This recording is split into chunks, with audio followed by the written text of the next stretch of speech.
Hi friends আপোনালোক সকলোকে মোৰ অসমীয়া হাউসৱাইফ চেনেলৰ নতুন এটা ভিডিঅ'ৰ মাজলৈ স্বাগতম জনাইছো।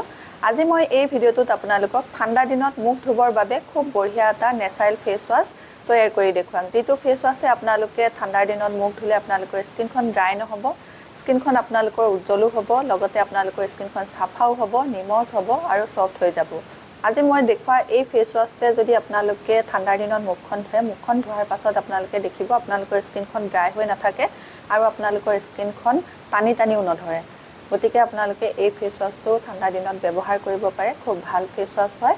মই সদায় নেচাৰেল ফেস ওয়াশে ব্যৱহাৰ কৰো, ঘৰতে তৈয়াৰ কৰি লওঁ ফেস ওয়াশ আৰু সেই ফেস ওয়াশৰে মুখ ধুওঁ। বজাৰৰ ফেস ওয়াশ মই খুব কমেই ব্যৱহাৰ কৰো। মই প্ৰায়ে নেচাৰেল ফেস ওয়াশৰে মুখ ধুওঁ।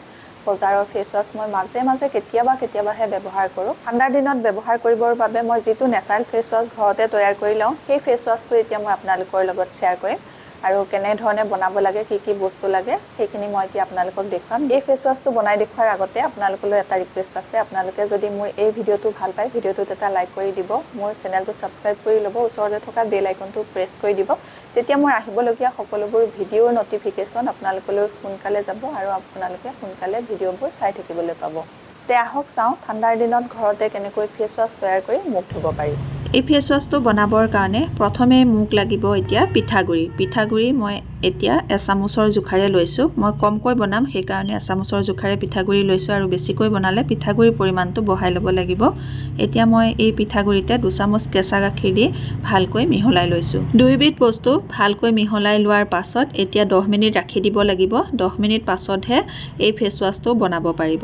এতিয়া 10 মিনিট হৈ গ'ল। 10 মিনিটৰ পাছত এতিয়া মই আন এটা বাউল লৈ ল'ম আৰু এই বাউলটোতে মই এতিয়া এখন কটন ৰুমাল দি লৈছো। আপোনালোকে এনেকৈ কটন কাপোৰ এটুকুৰ দি পেলাই এইটো সেকি ল'ব লাগিব। এতিয়া মই সেকিবৰ কাৰণে এনেকৈ দি ললো, দি পেলাই চেপি ল'ম। চেপি পেলাই ইয়াৰ যেটো ৰস হেতুহে উলিয়াই ল'ম। খিতাটো মোক নালাগে, ৰসটোহে লাগিব। এতিয়া মই চেপি ললো। চেপি লোৱাৰ পাছত এইখিনি দেখিছে খিতাখিনি এয়া ৰুমালখনতে ৰখি গ'ল আৰু ৰসটো এয়া ওলাই গ'ল। ইয়াৰ পাছত মই ইয়াৰ লগতে দিছো এয়া মৌ এচামুচৰ জোখাৰে। এচামুচ মৌ দি লোৱাৰ পাছত গোটেইখিনি বস্তু আকৌ এবাৰ ভালকৈ মিক্স কৰি ললো। মিক্স হৈ গ'ল। এয়া মিক্স হৈ যোৱাৰ পাছত এতিয়া মই ইয়াতে মিক্স কৰিম এয়া এলোভেৰা জেল। এলোভেৰা জেলটো মই এয়া বগা কালাৰৰ লৈছো, আপোনালোকে যিকোনো কালাৰে ল'ব পাৰে।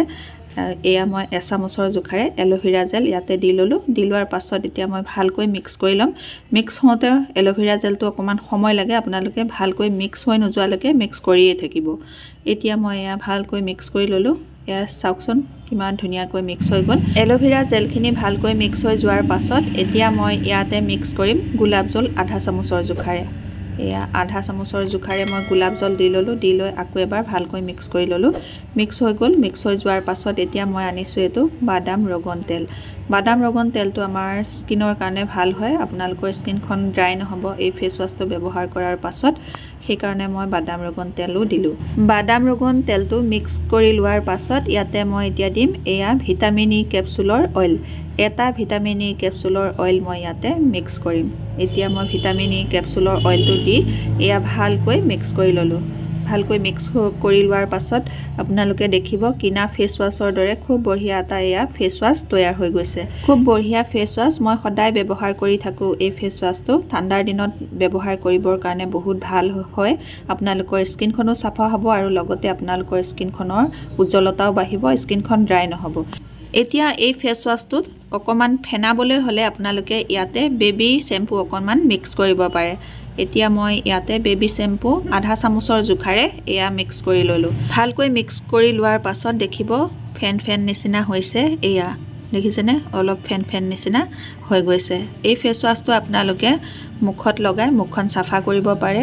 বজাৰৰ ফেস ওয়াশ ব্যৱহাৰ নকৰাকৈ আপোনালোকে ঘৰতে এই হোমমেড ফেস ওয়াশটো বনাই যদি আপোনালোকে মুখখন সাফা কৰিবলৈ বিচাৰে, তেতিয়াহলে আপোনালোকৰ স্কিনখন সাফা হোৱাৰ লগতে স্কিনখন ড্ৰাই নহব আৰু লগতে আপোনালোকৰ স্কিনখনত খুব বঢ়িয়া এটা উজ্জ্বলতাও আনিব।